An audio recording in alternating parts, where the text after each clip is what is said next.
진아와 탁발승. 거리의 아함경. 제14편 완벽을 추구하는 학생. 1. 대치동에서 탁발. 현각과 진아가 대치동 학원가에서 이른 아침 탁발을 하고 있었다. 아직 해가 뜨기 전이었지만 벌써 학원으로 향하는 학생들의 발걸음이 바빴다. 진아는 아침 찬 공기 속에서 희망을 표현하는 춤을 추고 있었다. 마치 어둠을 뚫고 피어오르는 새싹처럼 작지만 확실한 움직임으로 새로운 시작을 알리는 춤이었다. 아직 이런 시간에도 공부하러 가는구나. 진아가 중얼거렸다. 현각은 조용히 바리떼를 들고 서 있었다. 지나가는 학생들 중 몇몇이 동전을 넣어주었고 한 어머니가 따뜻한 호빵을 주고 갔다. 그때 한 여학생이 급하게 걸어오다가 진아의 춤을 보고 잠시 멈춰섰다. 17세의 고등학생 송예린이었다. 그녀의 가방은 무거운 책들로 가득했고 얼굴에는 깊은 피로가 새겨져 있었다. 예쁘다. 예린은 무의식적으로 중얼거렸다. 진아의 자유로운 춤이 부러워 보였다. 완벽에 대한 강박. 진아의 춤이 끝나고 예린이 지나가려 할 때 현각이 말을 걸었다. 학생, 많이 힘들어 보이네요. 예린은 깜짝 놀라며 돌아보았다. 아, 네, 괜찮아요. 하지만 그녀의 눈가에는 검은 다크서클이 있었고 손톱은 물어뜯은 흔적이 있었다. 혹시 시간이 있으시면 잠깐 이야기를 나눠볼까요? 저는 학원에 가야 해서. 예린은 손목시계를 확인했다. 6시 30분. 7시 수업이 있었다. 5분만요. 제가 봐도 너무 피곤해 보이셔서요. 진아도 걱정스러운 표정으로 예린을 바라보았다. 언니, 정말 괜찮아요? 예린은 진아의 또래 같은 목소리에 마음이 움직였다. 사실 좀 힘들어요. 3. 100점에 대한 집착. 예린은 근처 벤치에 앉으며 자신의 이야기를 꺼냈다. 저는 항상 100점을 받아야 해요. 99점도 안 되고 98점은 더더욱 안 되고 왜 그래야 하나요? 현각의 질문에 예린은 당연하다는 듯 대답했다. 완벽해야 하니까요. 조금이라도 틀리면 안 되거든요. 누가 그렇게 하라고 했나요? 아무도. 제가 스스로. 예린은 말을 하다가 멈췄다. 정말 자신이 스스로 그렇게 정한 것일까? 진아가 조심스럽게 물었다. 언니, 100점을 못 받으면 어떻게 될까요? 그럼 실패한 거죠. 제가 노력이 부족한 거고. 4. 완벽경의 지혜. 현각은 예린의 모습을 보며 아함경의 완벽경을 떠올렸다. 완벽주의의 함정과 진정한 완벽의 의미를 설명하는 경전이었다. 예린 양, 제가 이야기를 하나 들려드릴까요? 네, 옛날 어느 마을에 완벽한 그릇을 만들려는 도공이 있었습니다. 그는 조금이라도 흠이 있으면 그릇을 모두 깨뜨렸습니다. 예린은 현각의 이야기에 귀를 기울였다. 수년이 지났지만 그 도공은 완벽한 그릇을 만들지 못했습니다. 왜일까요? 실력이 부족해서요? 아닙니다. 완벽경에서는 이렇게 말합니다. 완벽을 추구하는 자는 완벽에 이르지 못한다. 완벽은 불완벽을 통해서만 배울 수 있기 때문이다. 실수의 가치. 그게 무슨 뜻이에요? 예린은 현각의 말이 이해되지 않았다. 실수를 통해서만 배울 수 있다는 뜻입니다. 그런데 예린 양은 실수를 허용하지 않으니까 배움이 멈춘 거죠. 하지만 실수하면 성적이 떨어져요. 진아가 자신의 경험을 나누었다. 언니, 저도 처음에 춤출 때 완벽하게 하려고 했어요. 그런데 실수할까봐 무서워서 오히려 더 경직됐거든요. 그럼 어떻게 했어요? 실수해도 괜찮다고 생각하니까. 오히려 더 자유롭게, 더 아름답게 춤출 수 있었어요. 6. 진아의 불완벽한 완벽춤. 진아는 예린을 위해 특별한 춤을 추기 시작했다. 이번에는 의도적으로 중간중간 실수를 섞어가며 춤을 추었다. 한 발짝 비틀거리고 리듬을 약간 놓치고 팔동작이 어긋나기도 했다. 하지만 그런 불완벽함이 오히려 춤을 더욱 인간적이고 아름답게 만들었다. 어때요? 오히려 더 아름다워요. 완벽한 춤보다 더 감동적이에요. 예리는 진아의 춤에서 새로운 가능성을 보았다. 실수도 춤의 일부가 될 수 있구나. 맞아요. 완벽경에서 말하는 것처럼 진정한 완벽은 불완벽을 포함하는 완벽입니다. 7.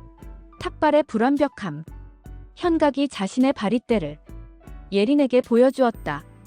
이 바리떼도 완벽하지 않아요.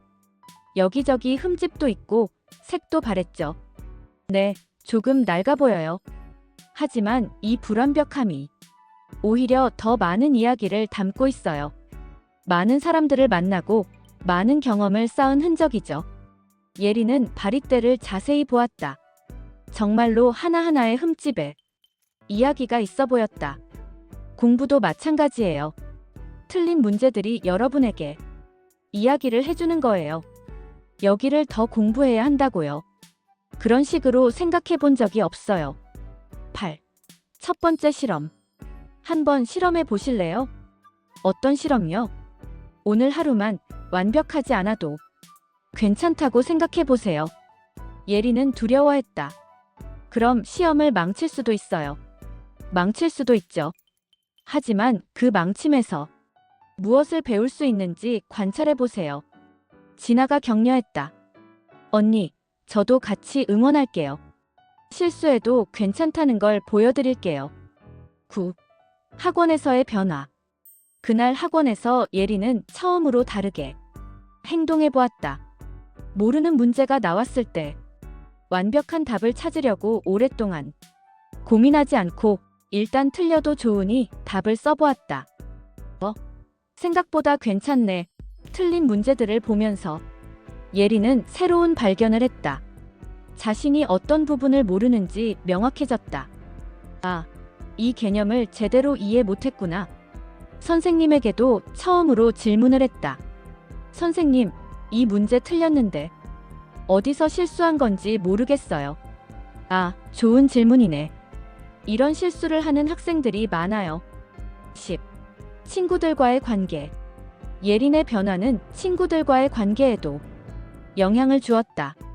그동안 완벽해 보이려고 했던 그녀가 자신의 약점을 인정하기 시작했다. 나도 이 문제 모르겠어. 같이 물어볼까? 예린아, 너도 모르는 게 있구나. 다행이다. 왜 다행이야? 너만 완벽한 줄 알고 위축됐거든. 이제 편하게 얘기할 수 있을 것 같아. 예린은 친구들의 반응에 놀랐다. 완벽하지 않은 자신을 더 좋아해 주었다. 11. 부모님과의 대화. 집에 돌아온 예린은 부모님과 처음으로 솔직한 대화를 나누었다. 엄마, 아빠, 저 항상 100점 받아야 해요? 부모님은 예린의 갑작스러운 질문에 당황했다. 왜 갑자기 그런 말을 하니? 제가 너무 완벽하려고 해서 오히려 공부가 힘들어진 것 같아요. 예린아, 우리는 내가 행복했으면 좋겠어. 100점보다는 예린은 부모님도 자신에게 완벽을 요구하지 않는다는 것을 처음 알았다. 12. 새로운 공부법. 며칠 후 예린은 현각과 진아를 다시 만났다. 어떠셨어요? 정말 신기해요. 완벽하려고 하지 않으니까 오히려 공부가 더 잘 돼요. 어떤 점에서요? 틀린 문제들이 저에게 길을 알려주는 것 같아요. 여기로 가면 된다고요. 진아가 기뻐하며 박수를 쳤다. 언니, 정말 잘하셨어요. 예린은 새로운 공부법을 개발했다. 틀린 문제들을 소중하게 모아서 실수 노트를 만든 것이다. 13. 탁발 참여하기. 저도 탁발에 참여해 볼 수 있을까요? 예린의 갑작스러운 요청에 현각은 놀랐다. 물론이죠. 하지만 왜요? 완벽하지 않은 저를 사람들 앞에 보여주는 연습을 하고 싶어요. 진아가 손뼉을 쳤다.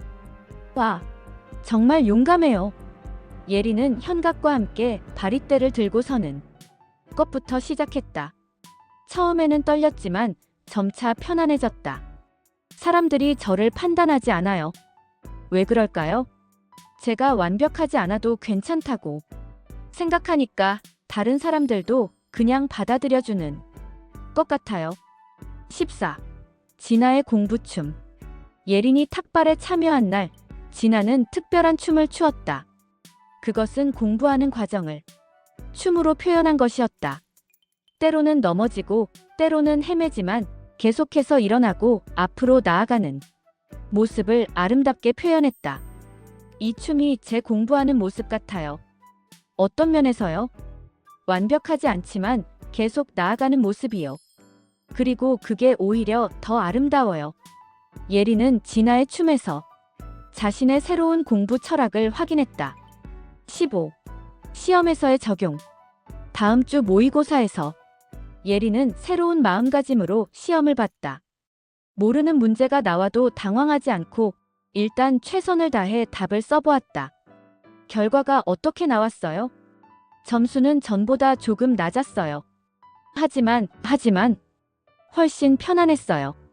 그리고 틀린 문제들을 보니까 제가 뭘 더 공부해야 하는지 명확해졌어요. 현각은 예린의 변화를 보며 기뻤다. 완벽경에서 말하는 것처럼 진정한 진보는 완벽에서가 아니라 불완벽을 받아들이는 데서 시작됩니다. 16. 친구들에게 미치는 영향. 예린의 변화는 친구들에게도 영향을 주었다. 예린아, 너 요즘 많이 편해 보인다. 응, 완벽하려고 하지 않으니까. 오히려 더 잘 되는 것 같아. 나도 그렇게 해볼까? 예린은 친구들에게 자신이 배운 것을 나누어 주었다. 틀려도 괜찮아. 틀린 게 우리에게 뭔가 가르쳐 주는 거야. 17. 학습 동아리. 예린은 불완벽 공부 동아리를 만들었다. 서로의 실수를 나누고 그로부터 배우는 동아리였다. 오늘 제가 틀린 문제를 보여드릴게요. 오, 나도 똑같이 틀렸어. 그럼 우리 같이 이 부분 공부해 볼까?